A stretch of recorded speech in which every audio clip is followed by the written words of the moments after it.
कई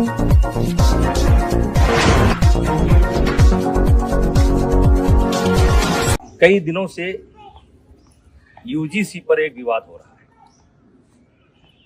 और यूजीसी का विवाद यहां से शुरू होता है कि सरकार पढ़ने वाले बच्चों के बीच में जो सवर्ण बच्चों के द्वारा कभी कोई घटना घट जाती है उसको लेकर के दलित और ओबीसी बच्चों के संरक्षण के लिए एक कानून लेकर के आई है, जिसके कारण बड़ी भ्रामक स्थिति हो गई है और आज देश में बड़े पैमाने पर विरोध हो रहा है। ये मेरे सामने कुछ बच्चे हैं, इसमें हमारे भी बच्चे हैं और दलित समाज और पिछड़े समाज, लगभग हर समाज के बच्चे हैं। ये रोज साथ में खेलते हैं। कितने दिन से तुम लोग साथ में खेल रहे हो? 5 साल से ये बच्चे डेली शाम को आते हैं और खेलते हैं। फिर इनको कोई नाश्ता पानी? हाँ, जैसे लड्डू मिठाई, चाय, आम, मटर, सीजनल। यानी जो घर पर रहता है वो ये लोग साथ में बैठ करके ये नाश्ता करते हैं। ये कोई कानून के तहत नहीं कर रहे हैं, ये कानून के बंदिश से नहीं खेल रहे हैं। ये हमारी सनातन की परंपरा रही है, हमारे नस नस में है। पंडित दीनदयाल जी ने कहा था कि जो नीचे हैं उनको ऊपर लाना है और यही हमारी सनातन परंपरा है, यही हमारी सवर्ण परंपरा है कि जो नीचे हैं उनके साथ भेदभाव ना करना, ऊपर लेकर के आना। इसका मिसाल ये किसी कानून के तहत नहीं हो रहा है। और आज मैं सरकार से कहना चाह रहा हूं कि समाज कैसे चलता है, ये ऑफिस में बैठ करके समाज को नहीं चलाया जा सकता है। समाज को चलाना है तो गांव आइए और गांव में देखिए कि बिना भेदभाव के, बिना किसी जातीय रंग के एक साथ बच्चे खेलते हैं। कोई बच्चा किसी की जात नहीं पूछता है। क्या आप चाहते हैं कि भविष्य में इस घर के अंदर एंट्री दी जाए तो ओबीसी को ना दी जाए? क्या आप चाहते हैं इस घर में एंट्री दी जाए तो दलित को ना दी जाए? क्या आप चाहते हैं ऐसा आप माहौल खड़ा कर रहे हैं? तो आपसे हाथ जोड़ करके विनती है, इस मामले को वापस लीजिए। और मैं अपील करना चाहता हूं, सवर्ण समाज से अपील करना चाहता हूं कि इसमें संपर्क करिए ओबीसी के लोगों से। ओबीसी समाज के जो समझदार लोग हैं उनसे संपर्क करने की जरूरत है। जो दलित समाज के समझदार बच्चे हैं उनसे संपर्क करने की जरूरत है और उनसे इसका विरोध कराना है, क्योंकि गांव में हम एक साथ रहते हैं। गांव में कोई शादी होता है, ब्याह होता है, हर आदमी का कोई ना कोई हक है, कोई ना कोई नेग है, हर तरीके से भागीदारी होती है। अभी मैंने सनातन कथा कराया, 1 जनवरी से लेकर के 8 जनवरी तक मैंने सनातन कथा कराया और जिसमें सदगुरु ऋषिकेश्वर महाराज जी ने कथा कहा।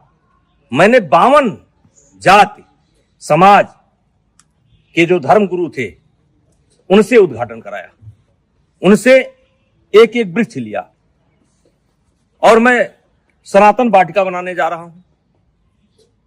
आपने तो कानून बना करके हमारे उस मिशन को स्वाहा कर दिया। आकर के आइए हम आपको दिखाते हैं कि कौन सा समाज ऐसा है जिसने उस कथा में भागीदारी नहीं की है, सहयोग नहीं किया है। तो ये कोई नई परंपरा नहीं है, ये हमारी सनातन परंपरा है, ये हमारी परंपरा रही है। इसमें कानून की कोई जरूरत नहीं है। हाँ, कोई बच्चा गलती करता है जो क्षमा करने योग्य नहीं है तो उसको आप सजा दीजिए। यदा कदा घटनाएं घट जाती हैं, सजा दीजिए, उसमें कोई विरोध नहीं है। लेकिन ये जो कानून है ये समाज में टकराव पैदा करेगा और इसीलिए आज कई दिन से मेरे ऊपर दबाव पड़ रहा था, बोलो बोलो बोलो। हमने कहा हम गांव में जाकर के बोलेंगे। ये बच्चों को मैंने जानबूझ करके इकट्ठा नहीं किया है, इसमें हर जात समाज के बच्चे हैं और एक रोज की बात नहीं, रोज खेलते हैं। और ऐसा केवल यही नहीं है, हर गांव में है। हर गांव में कोई क्रिकेट खेल रहा है, कोई कबड्डी खेल रहा है, कोई खो खो खेल रहा है, एक साथ पढ़ते हैं। वैसे भी इसके पहले आपने कानून बनाए, दलितों के ऊपर अत्याचार ना हो इसके लिए कानून बनाए। क्या दलितों के ऊपर अत्याचार रुक गया? महिलाओं के साथ अत्याचार ना हो उसके लिए कानून बनाए आप। क्या वो रुक गया? दहेज के नाम पर कानून बनाए आप, क्या वो रुक गया? रुका नहीं, दुरुपयोग ज्यादा होता है। जहां ऐसे कानूनों की समीक्षा की बात होनी चाहिए, अब पता नहीं किस मंशा से अधिकारी बैठ करके ऑफिसों में निर्णय ले लेते हैं। अब वो चाहते हैं कि ये बच्चे अगर दोस्ती करें तो जात देख करके करें, वर्ग देख करके करें। तो मैं इस कानून के पूर्णतया विरोध में हूं। अगर जरूरत पड़ेगी तो आंदोलन होगा, लेकिन आंदोलन में केवल क्षत्रिय नहीं होंगे, सनातन धर्म के मानने वाले सब होंगे, दलित भी होंगे, पिछड़े भी होंगे। ऐसे कानून की जरूरत नहीं है जो कानून हमको बांटता हो। ऐसे कानून की जरूरत नहीं है। तो कृपया हाथ जोड़ करके विनती है, मैं बहुत छोटा आदमी हूं, मैं जानता हूं कि इसका असर पता नहीं आप पर पड़े कि ना पड़े, लेकिन ये गांव ऐसे नहीं चलता है। अगर इस लोकतंत्र को जिंदा रहना है तो गांव में क्या हो रहा है इसको देखना पड़ेगा। ऑफिस में बैठ करके आप गांव को नहीं देख सकते। तो कृपया यह बंद करिए। सवर्णों के बीच में झगड़ा होता है, ब्राह्मणों ठाकुरों के बीच में भी झगड़ा होता है, दलितों के बीच में झगड़ा होता है। कहां तक आप कानून बनाएंगे? तो भाईचारा स्थापित करिए। और ये जो कानून है ये समाज को फाड़ फाड़ कर देगा, और इससे आने वाले समय में देश का बहुत नुकसान होगा, राष्ट्र का बहुत नुकसान होगा, समाज बढ़ जाएगा। कृपया हाथ जोड़ करके विनती है, ऐसे कानून न लाएं। कहने को तो बहुत कुछ इच्छा है, बोला जा सकता है, लेकिन बोलने की कोई आवश्यकता नहीं है। इस कानून से ये बच्चे बढ़ जाएंगे, ये जात देख करके दोस्ती करेंगे। कितने साल से आते हो तुम लोग? 5 साल से आते हो। और कुछ नाश्ता पानी मिलता है? हैं? खेलते हो? तो मैं जो लोग भी लेकर के आए हैं उनसे कहना चाहता हूं कि ये कानून आपका समाज में भेदभाव पैदा करेगा और ये बच्चे बढ़ जाएंगे, और ये देश के लिए अच्छा नहीं होगा। और मैं इस कानून में, वैसे मैं एबीपी का बयान देख रहा था, संतुलन की बात की गई है। इस कानून में संतुलन नहीं है।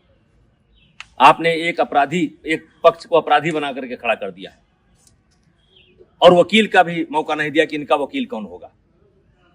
तो जो गलत करता है उसको सजा मिलनी चाहिए, चाहे क्षत्रिय समाज का हो, चाहे ब्राह्मण समाज का हो, चाहे किसी समाज का हो, वो सजा का हकदार है। उसका कोई समर्थन नहीं करेगा, हमारा कोई समाज समर्थन नहीं करेगा।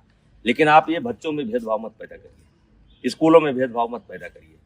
और मैं फिर अपील करना चाहता हूं, दलित समाज के बच्चों को, जो पढ़े लिखे बच्चे हैं उनको अपील करना चाहता हूं, ओबीसी समाज के बच्चों को अपील करना चाहता हूं। ये देश हम सबका है, और इस देश में सौहार्द बनाए रखना हम सबकी जिम्मेदारी है।